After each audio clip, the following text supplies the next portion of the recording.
ارشاد فرماتے ہیں جہنم کا جو عذاب میں جانتا ہوں، آقا ارشاد فرماتے ہیں جہنم کا جو عذاب میں جانتا ہوں، اگر وہ تم کو پتہ چل جائے تو تم ایسے پگھلنے لگو جیسے پانی کے اندر نمک پگھلنے لگتا ہے۔ آقا فرماتے ہیں اللہ کا عذاب جو میں جانتا ہوں اگر تم جانو تو تم اپنی بیویوں کے قریب نہ جاؤ، تم نکاح کرنا چھوڑ دو، تم اچھے کھانا کھانا چھوڑ دو، تم اچھے کپڑے پہننا چھوڑ دو اور جنگلوں میں پاگلوں کی طرح بھٹکنے لگو۔ اللہ اکبر، وہ عذاب ہے۔ صرف جہنم کے عذاب کے بارے میں آقا نے فرمایا نا بے نمازی پر تیسری مصیبت یہ ہوگی میدان محشر میں اللہ اس کو جہنم میں ڈالے گا۔ سوچو آقا فرماتے بخاری شریف کی حدیث کا مفہوم ہے کہ بے اللہ پاک جہنم میں، اللہ جہنم میں سب سے ہلکا عذاب، اللہ جہنم میں سب سے ہلکا عذاب جس جہنمی کو دے گا وہ یہ کہ اس کے پیر کے اندر آگ کی جوتی پہنائی جائے۔ جہنم میں سب سے ہلکا کم عذاب، بالکل پہلے درجے کا عذابی کم عذاب، سب سے ہلکا کم ترین عذاب کہ پیروں میں آگ کی جوتیاں پہنائی جائے گی۔ حدیث پاک کا مفہوم ہے جب اس جہنمی کو جس کو سب سے ہلکے عذاب کے طور پر اس کے پیر میں آگ کی جوتی پہنائی جائے گی تو اس کے سر میں اس کا بھیجا ایسے کھولنے لگے گا جیسے چولہے پہ رکھی ہوئی ہانڈی کے اندر پانی کھولتا ہے، اور پانی کھولتا ہے اور اس کا بھیجا کھول کے اس کے پیروں پہ گرے گا۔ یہ سب سے ہلکا عذاب۔ ایک حدیث پاک ہے جب جہنم کو بیل کے ناک کے ایک سوراخ کی طرح، بیل کے ناک کے ایک سوراخ کی طرح مشرق میں کھولا جائے گا تو مغرب میں جتنے لوگ کھڑے ہوں گے ان کی ناک سے بھیجا بہہ کر جس کو پورا جہنم میں ڈالا جائے کیا حال ہوگا میرے بھائی؟ صرف 10 منٹ کیا ہوگا؟ اگر مجھے یقین ہوتا نا کہ میں ایک ایک کے پیر پکڑوں گا تو وہ نمازی بن جائے، میں کوئی مبالغہ نہیں کرتا، تمہارے پیر پکڑ کے کہتا نمازی بن جائے، کیونکہ دنیا اور آخرت کی ساری مصیبتیں نماز چھوڑنے کی وجہ سے، گناہ پر دلیری نماز چھوڑنے کی وجہ سے۔ مسجدوں کو آباد کرو، بچے کو نمازی بنا دو، گھر میں نماز کا ماحول بناؤ۔ سالن میں نمک زیادہ ہونے پہ بیوی کو مارا ہے، کبھی نماز کے لیے ناراض بھی ہوئے بھی کسی؟ بچہ اسکول نہیں گیا تو اس کو مارتے ہو، بچہ نماز نہیں گیا تو کبھی اس کو مارا ہے؟ نماز پڑھنے تو اگر سن لو، نماز نہیں پڑھو گے تو پھر سن لو۔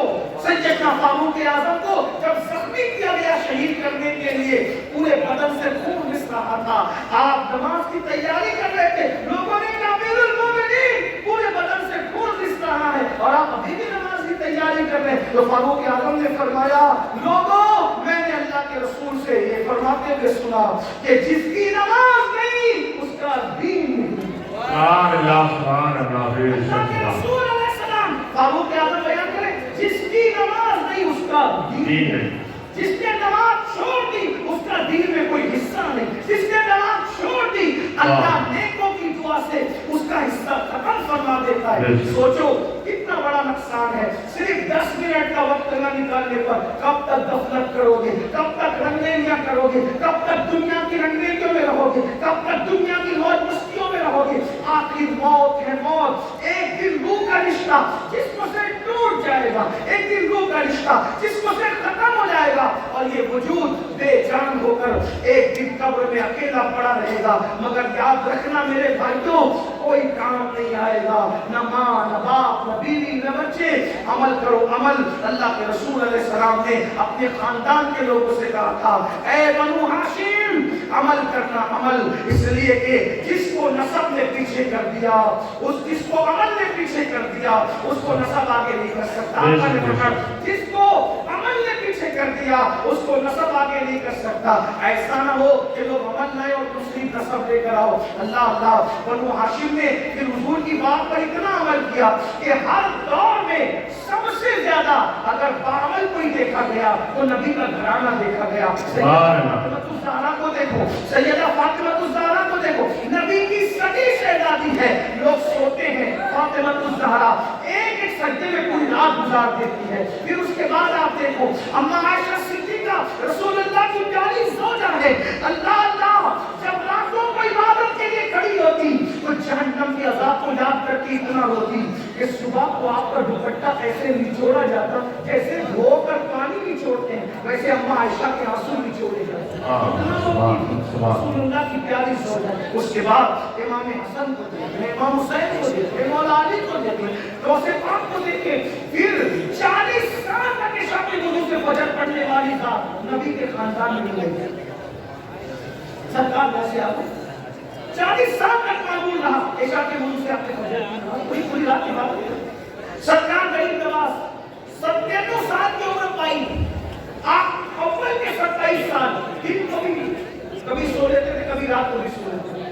آخری کے 70 سال نہ دن کو سوئے نہ رات کو سوئے. بابا قطب کہتے ہیں ہم نے غریب نواز کو کبھی سوتے نہیں ہمیشہ عبادت کو. یہ وہ لوگ جن پر مسلمان ناز کرتے ہیں جن پر اہل اسلام ناز کرتے ہیں ان کی عبادتیں یہ اور اپنے اعمال دیتے. ہم گھمنڈ میں ہم تکبر میں کہ ہم جنت میں جائیں گے. مجموع الزوائد کی روایت ہے اللہ کے رسول علیہ السلام نے فرمایا جو اپنے آپ کو قطعی اور یقینی جنتی کہے میں محمد اعلان کرتا ہوں کہ وہ جہنم میں جائے گا. سبحان اللہ. نعرہ تکبیر, نعرہ رسالت, علماء اہل سنت, بہاری طیبہ کانفرنس, جشن دستار بندی علامہ سید امین القادری صاحب کے ملاد.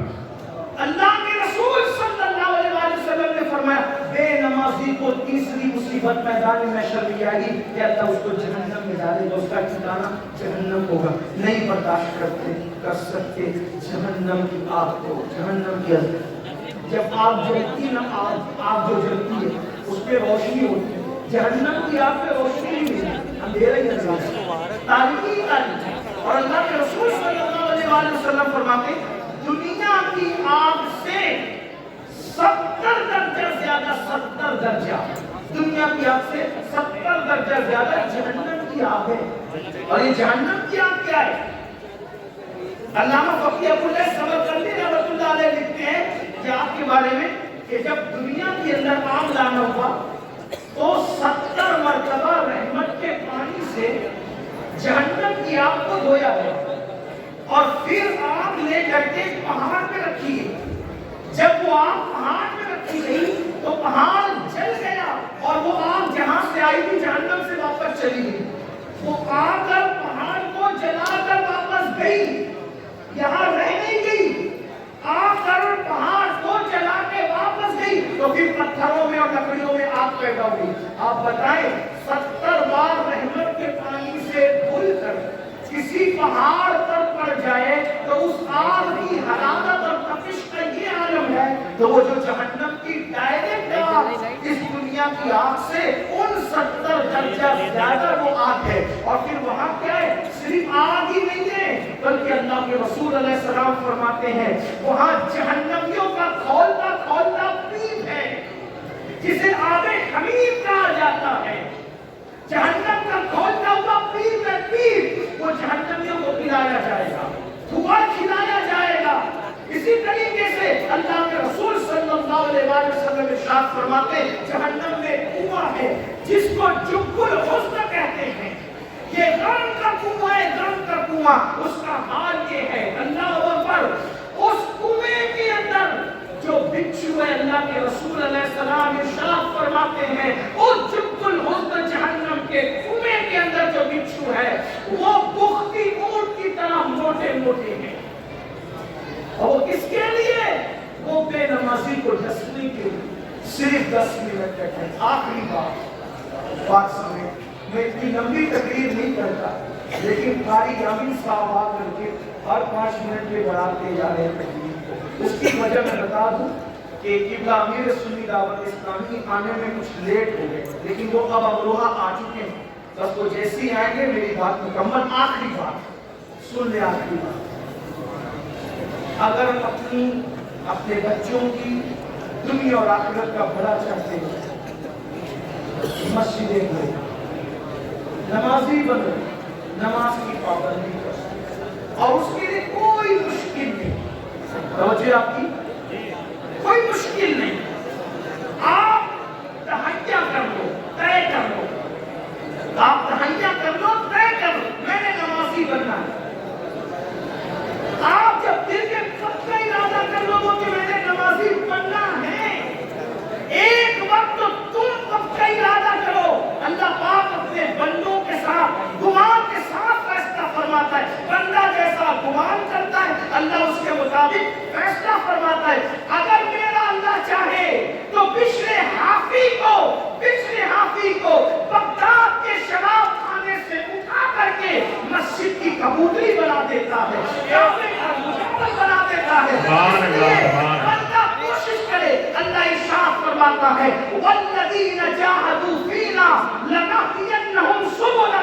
جو ہماری راہ میں کوشش کرتے ہیں ہم ان کے لیے راستے پیدا کر دیتے ہیں. دل میں پکا ارادہ کرو, بچوں کو نماز کی اہمیت سمجھاؤ, بچیوں کو نماز کی اہمیت سمجھاؤ. نماز سے بڑا تعویذ کوئی نہیں, نماز سے بڑا کامیابی کا تمغہ کوئی نہیں. اللہ اکبر. نماز سے بڑھ کر کے اللہ تک پہنچنے کا عمل کے معاملے میں وسیلہ اور ذریعہ کوئی نہیں. اس لیے نماز کی طرف آؤ. 5 وقت مؤذن صدا دیتا ہے, مؤذن کی صدا پر لبیک کہو, اپنے آپ کو بدلو, اپنے آپ کو تبدیل کرو. نماز پڑھنے سے اتنی مصیبتوں سے بچو گے. اور سب سے بڑی بات, انشاءاللہ جب نمازی بن جاؤ گے تو دل کے اندر گناہ کی نفرت پیدا ہوگی, دل کے اندر گناہ کی نفرت پیدا ہوگی. گناہ کے ماحول سے نکلو گے, نیکیوں کے ماحول کی طرف آؤ گے. انشاءاللہ یہاں بھی کامیابی ہوگی, وہاں بھی کامیابی ہوگی. ہر باپ چاہتا ہے میرا بچہ سدھر جائے. اللہ کے رسول علیہ السلام کے ظاہری دور میں ایک جوان کی شکایت لوگوں نے کی, یا رسول اللہ یہ جو جوان ہے نا میرے آقا, گناہ کرتا ہے, برائی کرتا ہے, ناجائز و حرام کام کرتا ہے. اللہ کے رسول نے فرمایا کیا یہ نماز بھی پڑھتا ہے, کیا یہ نماز بھی پڑھتا ہے؟ صحابہ نے کی ہاں آقا وہ نماز بھی پڑھتا ہے. سرکار نے ارشاد فرمایا صلی اللہ علیہ وآلہ وسلم اگر یہ نماز پڑھتا ہے تو انشاءاللہ ایک دن اس کی نماز اس کو گناہ سے روک لے گی. چند دن بھی نہ گزرے تھے کہ وہ بندہ نماز کی برکت سے گناہ سے رک گیا. فاروق اعظم کے دور کا واقعہ ہے. ایک نوجوان ایک لڑکی پر فریفتہ ہو گیا, ایک نوجوان ایک لڑکی پر عاشق ہو گیا. اس لڑکی سے آنکھیں چار ہوئی. اس نے اس لڑکی سے کہا اے لڑکی میں تجھ سے محبت کرتا ہوں, تجھ سے پیار کرتا ہوں, کیا تو میرے ساتھ شادی کرے گی؟ اس لڑکی نے کہا کیوں نہیں, بالکل کریں گے, آپ ہم سے محبت کرتے ہو, آپ کے ساتھ شادی کرنے کے لیے تیار ہے, لیکن ایک شرط ہے. لڑکے نے کہا کیا شرط ہے؟ لڑکی نے کہا امیر المومنین سیدنا فاروق اعظم کی ابتدا میں 40 دن تک کے تمہیں نماز باجماعت ادا کرنا ہے. اگر تم 40 دن تک باجماعت نماز پڑھو گے تو انشاءاللہ ہم شادی کے بارے میں سوچیں گے. کیا ہوا, ایک دن 2 دن مرتا کیا نہ کرتا, نماز پڑھنے کے مسجد نبوی جا رہا ہے, فاروق اعظم کے پیچھے نماز پڑھ رہا ہے. 1 ہفتہ 2 ہفتہ 3 ہفتہ گزرے, جب 40 دن قریب گزرنے لگے تو لڑکی نے اپنی کنیز سے کہا کیا حال ہے اس عاشق آوارہ کا جو ہمیں شادی کا آفر دے رہا تھا؟ اس کی کنیز نے کہا وہ تو بڑی نظریں نیچی کر کے چلنے لگا, ذرا چیک تو کرو کیا ہوا. جب اس لڑکی کی کنیز اس لڑکے کے پاس گئی, کہا آپ نے تو میری مالکہ سے شادی کا آفر کیا تھا اور اس نے 40 دن تک نماز کا لیے کہا تھا, بتائیں کیا خیال ہے؟ اس نوجوان نے کہا اب ہم شادی کے بارے میں سوچتے ہی نہیں ہیں, اس لیے کہ جب تک دل میں یار نہیں بسا تھا دل ادھر ادھر آواز ہی کرتا تھا. یار کا پیار دل میں بس گیا ہے, اب کسی کی گنجائش ہی باقی نہیں رہ گئی ہے. تو یہ نماز کی برکت ہے. قرآن کہتا ہے ان الصلاۃ تنہا عن الفحشاء والمنکر, بے شک نماز ہر برائی سے ہر بے حیائی سے روک لیتی ہے. اپنے بچوں کو سدھارنے والوں, بچے تعویذ سے نہیں سدھریں گے. اپنے بچوں کو سدھارنے والوں, بچے مار پیٹ سے نہیں سدھریں گے. اپنے بچوں کو سدھارنے کا ساتھ دیکھنے والوں, گالی گلوچ سے بچے نہیں سدھریں گے. قرآن نے کتنا خوبصورت قانون دیا, نمازی بنا دو بچے کو, انشاءاللہ دلوں میں نفرت پیدا ہوگی گناہ کی, دلوں میں نفرت پیدا ہوگی برائیوں کی, دلوں کے اندر گھن پیدا ہوگی برائیوں کی, اور نیکیوں کا جذبہ پیدا ہوگا, نیکیوں سے محبت پیدا ہوگی. خود بخود انسان اللہ کے قریب ہوتے ہوئے چلا جائے گا. کہتے ہیں ایک دور میں حضرت سیدنا ذوالنون مصری کا دور تھا. ذوالنون مصری کے دور میں ایک لڑکی تھی جو ماحول خراب کر رہی تھی, بگڑ گئی تھی, اور بگڑنے کی وجہ سے ماحول خراب کر رہی تھی. وہ رقص کرتی تھی, وہ ناچتی تھی, وہ گانے گاتی تھی, اس کا میوزک کا انداز بہت اچھا تھا. لوگ اس کے پاس آتے اور گانے سنتے, اس کا ناچ دیکھتے اور اس کے ناچ میں مبتلا ہوتے. ایک دن محلے کے کچھ شریف لوگ حضرت سیدنا ذوالنون مصری کے پاس آئے اور آنے کے بعد کہنے لگے اے اللہ کے برگزیدہ ولی, اے اللہ کے بندے, ایک لڑکی ہمارے محلے میں آئی ہے اور وہ اتنا اچھا ڈانس کرتی ہے, ناچتی ہے, گاتی ہے, یعنی اس کے میوزک کا ناچنے گانے کا انداز یونیک ہے, انفرادی ہے, سب سے ہٹ کر ہے. دن بدن لڑکے اس کے دامے تصویر میں, دامے